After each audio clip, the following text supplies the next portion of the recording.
ain't even got nothing iconic to say like, oh, you know how it is when we get together, because, you know, this random. This real random.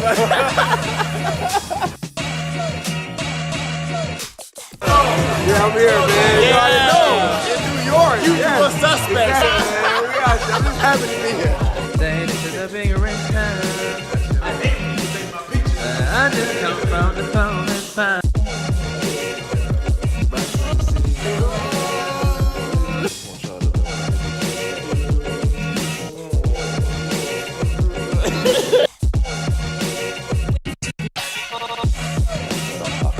Hello. Okay. What's good, y'all? How you doing? How you living? Oh, we are back with another episode of The Apple Tree. Y'all can introduce yourselves, right? I think so. Yeah. Go ahead. Who we got to my immediate left? Your immediate left, you got Trey Parker. Okay. So I do a couple different things. I'm an author as well as my day job. I'm a financial advisor with Merrill Lynch. So welcome to the Apple Tree. Welcome, Antoine Williams. If you don't know me, please call me A.D. Williams. Let them know. If you hear somebody call me Antoine, that's not for you. A.D. Williams. Let them know, brother. I'm a healthcare administrator. It's my day job. Outside of work, I do a number of things, write books, host events for young leaders in healthcare, and a couple other things I have in the chamber. So stay tuned. It's a regular guy. Shut up, man. He's gonna be regular so bad, bro. They work so hard, they try to run from your compliments, man. Regular guy, Dane Hutchinson, higher education professional. Doctor? That's about it. Dr. Dan. Did you say DR?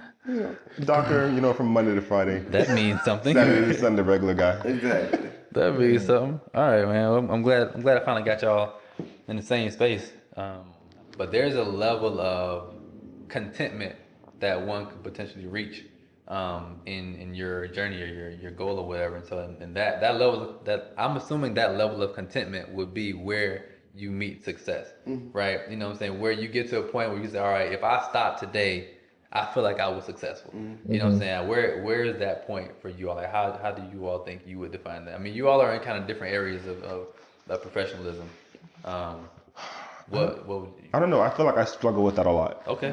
Because I feel like my definition of success evolves as I also evolve and as I grow. Yeah. So like for me at 21, like my level of success was graduating college, just having a degree. That's what it was. Yeah. It became, okay, well, I want to graduate, I want to get a master's degree and, have a job. And then I got a master's degree and I had a job, but I was more successful than some people who were also in the same situation, but I didn't feel like that was the pinnacle of my success. Okay. And so even now, now that I have a different job and I have a PhD and, I'm doing some of the things that I've always thought about, I don't know if I've reached my pinnacle of success. Do you think you ever will?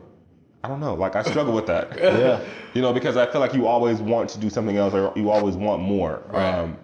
But like when you get there, there's always something else to do. Always something else. Absolutely. It's always gonna be something else. So maybe that within itself is success. Okay. For sure. I don't know, but I think success is a moving target, right? You know what I'm saying? So for me, like I think over the past few years, I've done a good job at counting my blessings, at patting myself on the back here and there, but I also realize that I'm probably never gonna reach like a point where I'm just I can sit down, right. I'm comfortable, right? And I don't think I ever want to do that. You know what I'm saying? Because I feel like people that stay alive, people that continue to put good things out into the universe and save the world, for lack of a better term, are the ones that have that continuous drive. So for me, success it's just value, right? And I don't mean monetary value. I mean like people, the community, the world, animals, spirits, like really gravitating to your ideas, to the things you put out into the universe, having good things to say about them, having good wins themselves. You know what I'm saying? Like it's no secret, like Trey and I put out a book, man, and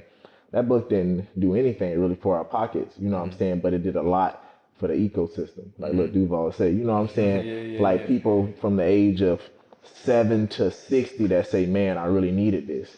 And from, that point on, like, you know what I'm saying, we broke even at an even point. That book isn't going to make us rich, but those little wins contributed to, I think, who we are today. It's going to contribute to better books and better outcomes. So I think success are those little wins, you know what I'm saying? Like those little feelings, you know what I'm saying? Whether you have them in yourself or someone tells you about them, and I think those contribute to a lot of future success as well. That's fair.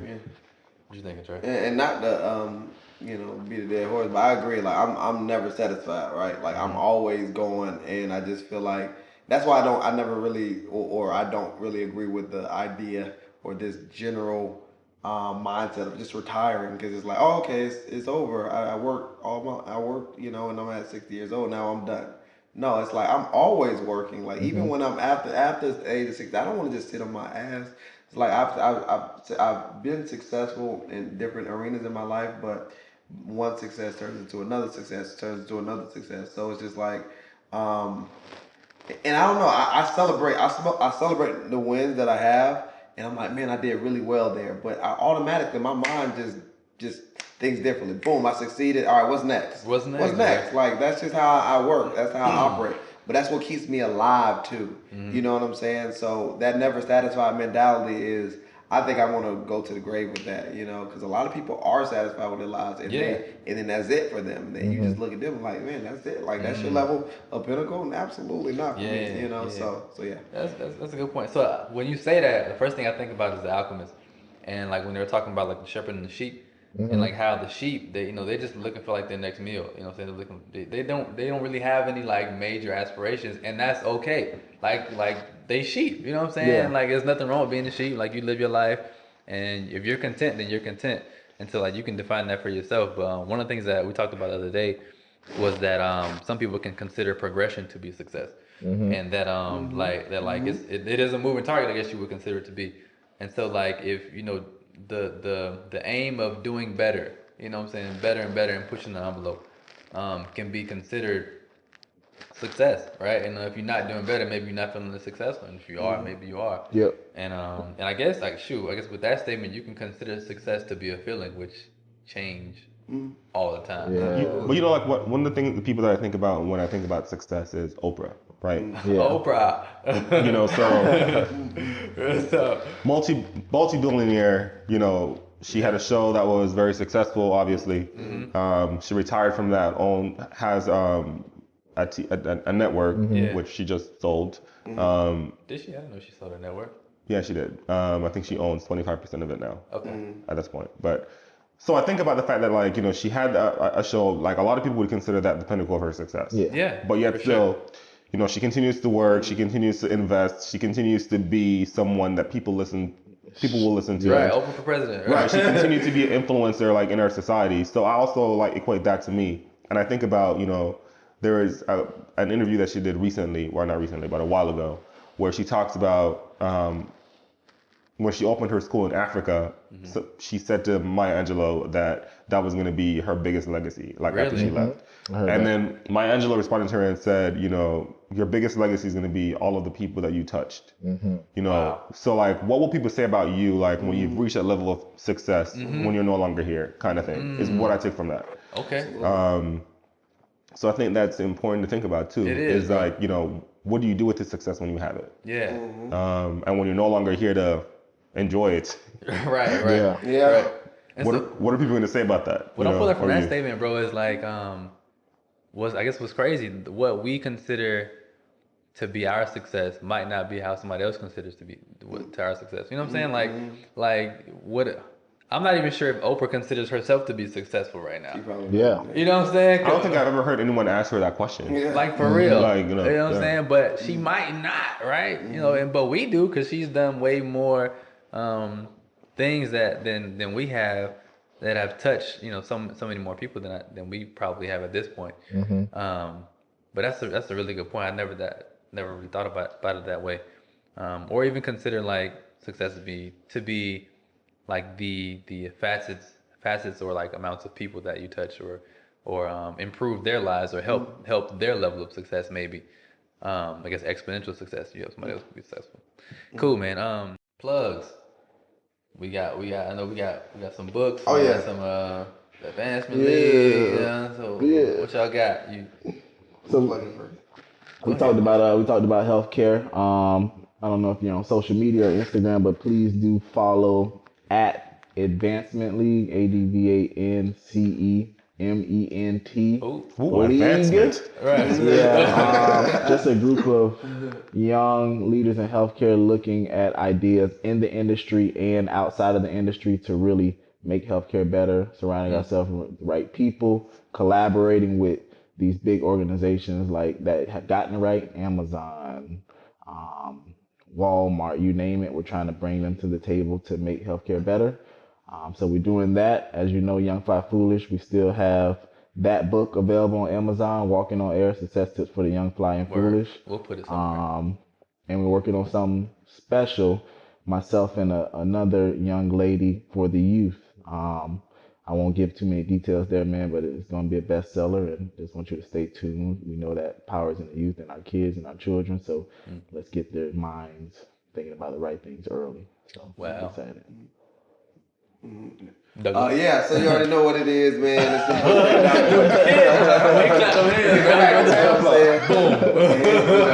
But no, I am an author as well. So I've written a couple of books. My thing is, like we talked about talents. When I was younger, I wanted to be an author, but I didn't know how to do it. I finally did it. So I want to talk about my latest book, which is titled Naked Hustle. It's a great book. It's inspired by a true story. Whatever you're thinking in your head of what it is, it could be that and more. It's based on me. I interviewed a young lady in Atlanta, Georgia, that was an exotic dancer. She had a very inspiring and a very controversial and wild story, and I took that and I ran with it. She agreed to let me write the book on on her life. So I kind of of course it's still fictional, but it's based on that. So I wrote a book about it, and I've been selling it, and it's been great. It's an amazing opportunity for me, and I love to write fictional books as well as nonfiction. As AD said earlier, Walking on Air. Go cop that motivational book for anybody can read. But yeah, I got a couple of books. Naked Hustle is the main one I'm promoting right now. Where can they get your books, bro? You can absolutely. You can get it on Amazon.com. Just type in Naked Hustle by Trey Parker. And all of my books are Amazon as well, and it is available on Kindle as well. And soon I'm probably gonna have an audiobook. Hello. Put it into the universe, man. Yeah, absolutely. Put it in the universe, and that's pretty much it. That's what I'm promoting right now. Okay. Dan, you got something you wanna? Sure. So I'm on the more scholar side of things. I'm here. But I have a book chapter in the upcoming book called Black Diasporas, and the book chapter is called Migration, Immigration, and Gender, Afro-Caribbean Experiences from a Bicultural Socialization Perspective. I have a second chapter that's coming up in another book called Case Studies for Student Development Theory, Advancing Social Justice and Inclusion in Higher Education. So the second chapter is untitled right now, but the one in Black Diasporas is titled Migration and Immigration. And just a quick plug, my research interests for those of people who are into that stuff is Afro-Caribbean experiences and Afro-Caribbean peoples in higher education and how they navigate complex higher education systems. So what their experiences looks like. So a lot of my work is surrounding this population specifically. Okay. Nice. Would you like people to be able to find you in some kind of faster way? Yeah, you can follow me on Instagram. My name is hold on, I'm not really a social media user, so I gotta look up what my name is real quick. It is Dr. Dr. Dane13. All right. So DAYNE 13. Okay. Y'all want to drop some IG names? Yeah, absolutely. Trey Parker _. Very simple. TREY Parker _ Okay. A.D. Williams II. There it is. What's the II stand for? The second. I'm the second. So my dad, man. All right, man. Well, I really appreciate you guys for showing up. I know New York is a big place. Yeah. And some of us, have traveled far, both near and far. But we're all here, your brothers. Some of us got on planes. Some of us take the subway. Some of us got on planes. Some of us got on trains. Some of us took the subway in a cab. It's all good. We here. I want to thank these 3 brilliant, very motivational young men for taking the time out to speak with me. I think they all have have very, very bright futures. And I just want to show that appreciation to you all. And I want to thank you all for listening to another episode of The Apple Tree.